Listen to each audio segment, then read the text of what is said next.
On comprend bien en vous écoutant qu'il y a un leadership américain sur l'Europe.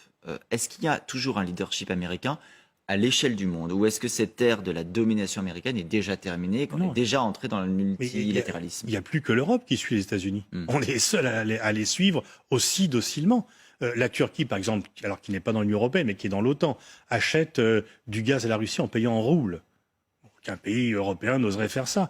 L'Arabie saoudite, pourtant très liée aux États-Unis, a accepté, en accord avec la Russie, de diminuer sa production de pétrole alors que Biden lui demandait de l'augmenter. L'Arabie saoudite tient tête aux États-Unis. Les Émirats arabes unis aussi, et on le voit un peu partout, Donc effectivement. la puissance américaine a déjà pâli, en Oui, réalité. oui, et ils ne dominent plus le monde, ils ne sont plus en état. Les pays latino-américains ne suivent plus les États-Unis, surtout avec la vague à gauche qui vient de se produire, et c'est pas l'élection de Lula qui va changer les choses.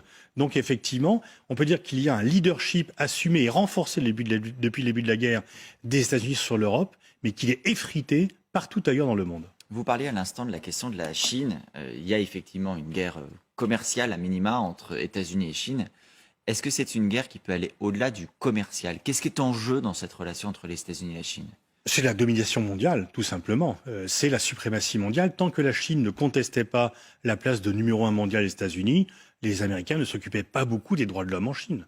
À partir du moment où ce pacte, je n'aspire pas à devenir numéro 1 et moi je m'occupe pas de ton régime est rompu, eh bien là, effectivement, il y a cette compétition qui est à la fois une compétition stratégique, idéologique, technologique, avec un risque éventuel de coupure technologique, vous avez un système qui marche avec les Américains, un système qui marche avec les Chinois, il faut choisir, et l'Europe est très en retard d'ailleurs, parce qu'on n'a pas très souvent nos propres systèmes, mais cette guerre pour la domination mondiale, ou cette compétition pour la domination mondiale, qui ne va pas être une guerre véritable, telle que celle Pas que une l'on... guerre armée, c'est Pas une ça guerre, que vous voulez dire. pas un conflit armé comme entre la Russie et l'Ukraine, en fait, c'est le seul point d'accord entre démocrates et républicains.